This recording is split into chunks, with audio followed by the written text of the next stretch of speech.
All this week we've been going over, and last couple of weeks going over organized planning, and this week we've been wrapping organized planning up.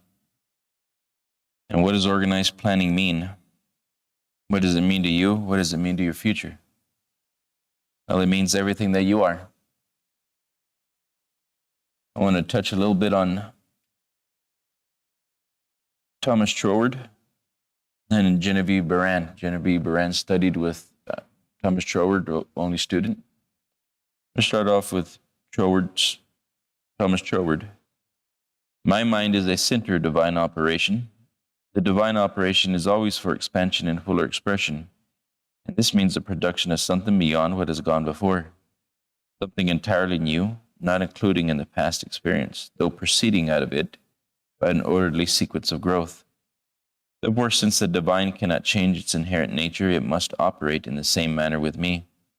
Consequently, in my own special world, of which I am the center, it will move forward to produce new conditions, always in advance of any that have gone before. Now, once again, what we're understanding is that our mind is a center.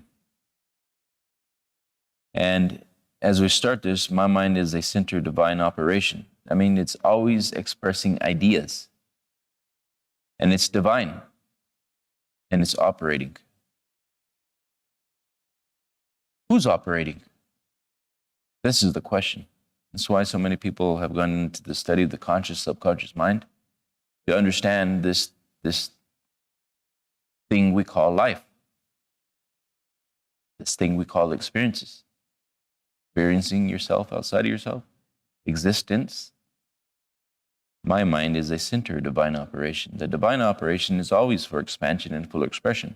This is why the mind is the perpetual transmutation of thought energy, and it never stops. And this means the production of something beyond what has gone before, something entirely new, not including in the past experience, though proceeding out of it in an orderly sequence of growth. This is you from day one. You made your debut on this planet. You came in. Spirit came into a body. When the day comes, you will leave the body, and you will leave the existence. You will leave the experience of the individualized expression of the ideas you came into. Now, what you will recognize is how well you redefined your own experience, how well you let go of beliefs, environmental constrictions, environmental conditions, habits, and behaviors. How well did you authenticate your experience? So, to be authentic means to be true. Well, let's go back to the truth. You came into a body. You will move out of a body. The truth was that you were energy, you were spirit. The essential side of you is perfect. Your spiritual DNA is perfect. Now, the ideas that you came into, on a general rule of thumb, have controlled the lives of many to their deathbed. And their fears and doubts and worries controlled their behavior to go beyond what they had learned to do from the time period they came into, the annual year they came into, the location around the world, the race by habit and habitual thinking and thinking of what a race should be. We're all giving you direction. Now, if we think we're that, and we stay thinking to those beliefs, that's going to control your behavior. And this is the orderly sequence of growth that we speak about. This is the personality that keeps predicting and predetermining your personal reality until you remember, you understand, comprehend the truth that your spiritual DNA is perfect. This is why people have written books, studied conscious, subconscious, getting out of the habit of being yourself. Who is the self? An orderly sequence of growth. You made your debut. Therefore, since the divine cannot change its inherent nature, it must operate in the same manner with me.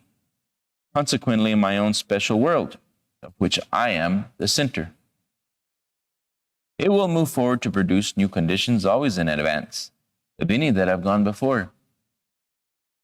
You made your debut. You have been working through a process we call life. But the process that you've been working through was understanding self. You're higher in your lower states of consciousness. Now let's look at the order of visualization. Let's look at the exercising faculty of visualizing by Genevieve Barand. The exercise of visualizing faculty keeps your mind in order and attracts to you the things you need to make life more enjoyable in an orderly way. If you train yourself in the practice of deliberately picturing your desire and carefully examining your picture, you will soon find that your thoughts and desires proceed in a more orderly procession than ever before. I'm going to go back to this again. We're going to start at the beginning again. The exercise of visualizing keeps your mind. Whose mind? Well, let's look again at the mind of Troward. My mind is a center of divine operation. The divine operation is always for expansion and fuller expression. And this means the production of something beyond what has gone before, something entirely new, not including in the past, though proceeding out of it in an orderly sequence of growth. Now let's look at the exercise of visualizing. The exercise of visualizing faculty keeps your mind in order and attracts to you the things you need to make life more enjoyable in an orderly way. Now, we take the past experiences and the experiences of the people that we are around. Guess what our order of visualizing has been? It has been a production of what has gone before. Why? Because you learned from them. So therefore, your order and sequence of events, on a general rule of thumb, has been on purpose, but not your purpose. It has been on purpose because this is the way you were conditioned to be. Now, how much have you rewritten? Yes, we all intentionally want to aspire and do what? Individualize our experience. And so we have done that. But what we didn't understand is that we were programmed to do things in a certain way. Now, we individualize our experience with our own identity. We try to identify ourselves. And we try to individualize, and we have built a character and a personality. But if we go to the root of what that individualized, specialized experience, when you go to the root of its own being, you begin to understand that it is bound by its beliefs, conditioned in its way. And by nature, we're habitual. Group habit, root habitat. You think it's an accident that you have a habitat? Your place of being, your place of staying, always equal in proportion to the way you're thinking. The exercises of the visualizing faculty keeps your mind in order and attracts to you the things you need to make life more enjoyable in an orderly way. This is the aspiration of man, wanting to be more, do more, and have more. Wanting to see more than he knows. If you train yourself in the practice of deliberately picturing your desire and carefully examining your picture, you will soon find that your thoughts and desires proceed in a more orderly procession than ever before. Now, the key here was if. If you train yourself. See, a lot of people don't go here. A lot of people don't believe that they can train their mind to think in a different way. And they don't reprogram their program. There's thousands of people, hundreds of thousands of people, millions of people that didn't know that they were programmed. They don't teach you this in school directly. They do it indirectly. That's why you go to school for how many years to reprogram. Then you go to school, you go to college to take on a new self-image for how many years? And how many years did you go through the same practice of memorizing a new way of being? And then the practice of the doing came in so that you would unify the field experience. a unified field experience of mind and matter. We had to take the memory of the individual, the new self-image, but then you don't acquire the degree until you can express what the degree gave you, the new memory. And here comes the application of the doing. And here we go. If you train yourself in the practice of deliberately picturing your desire and carefully examining your picture, you will soon find that your thoughts and desires proceed in a more orderly procession than ever before. Having reached a state of ordered mentality, you are no longer in a constant state of mental hurry. Now, a lot of people never go beyond and reach a new state of ordered mentality. Now, when we go to the beginning of the way we were programmed, and then we are evolving our level of awareness with the conditioned way of thinking, and then aspiring and desiring to be more, we're evolving our thoughts. But we never reach a new state of ordered mentality. That means we didn't deliberately picture our new desire over and over and over again until we have acquired it. But yet this is the way you penetrate the subconscious mind, and this is the way school has reprogrammed you to think in a different way. But if you don't go to school or you don't go through the process, you didn't reprogram. And some of you that did go to school, that's what you did. You were reprogramming.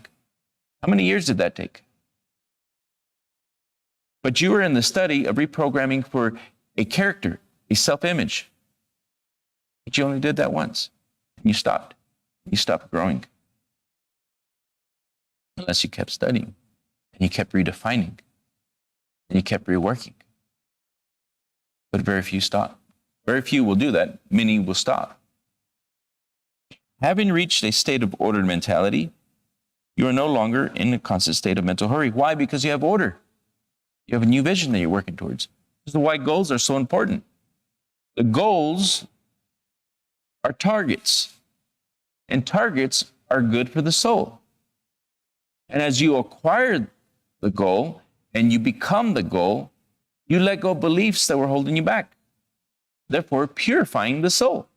Purifying the beliefs that you came into. Now, let's look here. Having reached a state of ordered mentality, you are no longer in a constant state of mental hurry. Hurry is fear and consequently destructive. In other words, when your understanding grasps the power to visualize your heart's desire and holds it with your will, it attracts to you all things requisite to the fulfillment of that picture. It attracts to you all things requisite to the fulfillment of that picture. By the harmonious vibrations of the law of attraction, you realize that since order is heaven's first law, and visualizing places things in their natural order, then it must be a heavenly thing to visualize. Everyone visualizes whether they know it or not. Visualizing is a great secret of success. The conscious use of this great power attracts to you multiplied resources, intensifies your wisdom, and enables you to make use of advantages which you formerly failed to recognize. We have forgotten the gift. The gift was your imagination. And if you believe I'm wrong, take the imagination from all man, and what do you have? Oh, we would be living with the bugs and the bees and the rabbits and the animal kingdom. We would have to try to adapt to that environment, but yet we're the only ones that could not do that. We're the only ones that did not and will not adapt to an environment. We create our own. Why? Because it was embedded in us naturally. Why? The gift. Do you see anybody taking the unseen and bring it into the seen? I know they're out there. As we look at humans, what do we see? Somebody that does what? The unseen and makes it seen. But when we look at the animal kingdom, we don't see them do that. They do it at a lower level, but not at a higher level as we do it. And everything began with images and thinking. The animal still does it, but at a lower state. They'll build a nest. They'll build a home. To what? To survive, to live, to experience.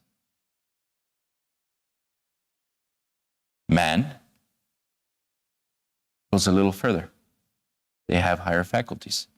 They'll organize a plan to a definite end, only when they're inspired. And that inspiration and aspiration aspires them and it moves them to go into the unknown. Where have you stopped in this process we call life? Now, if you haven't really gone through this process, how much of life are you really fulfilling? How fulfilled do you really feel? The truth is always in you.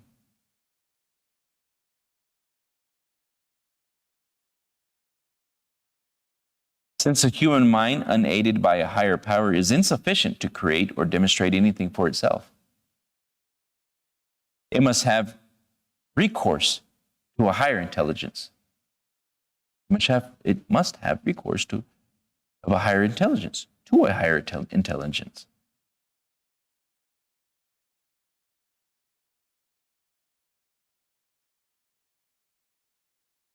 Of what?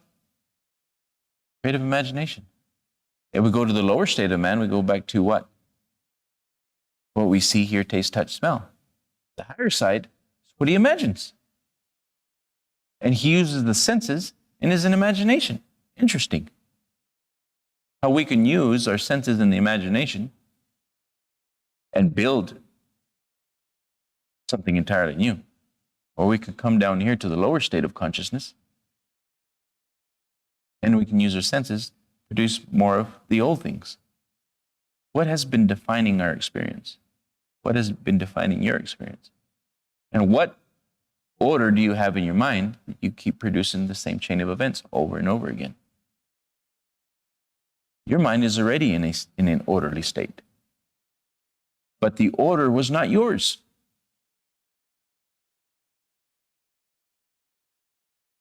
Since your human mind, unaided by a higher power, is insufficient to create or demonstrate anything for itself, it must have recourse to the higher intelligence of the God mind, which is able to do all things. Where was God? He's hidden. Where?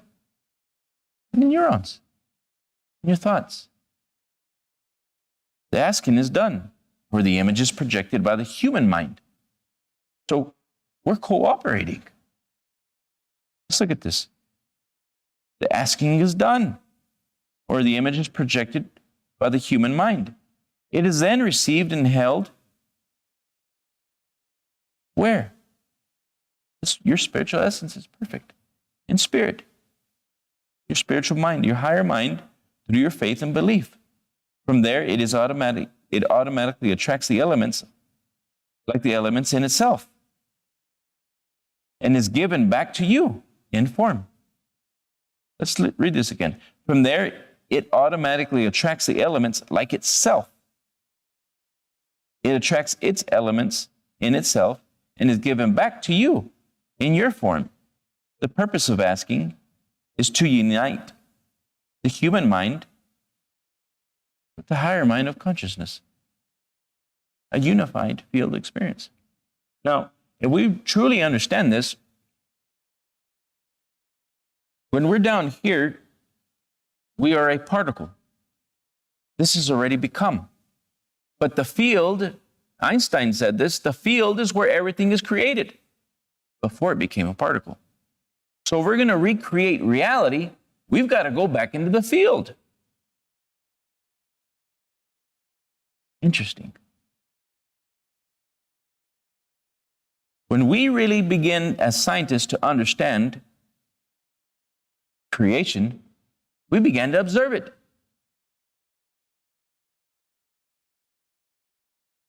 Scientists have been studying this for years, trying to understand. When does the particle become a wave, and when does a wave become a particle? It's when we judge, when we think and we identify with. So we want to recreate a reality. What you're really saying is, I want to recreate myself. Because if I am the one that's thinking in the field, in the unseen, before it becomes seen, who's affecting the field? It could only be me.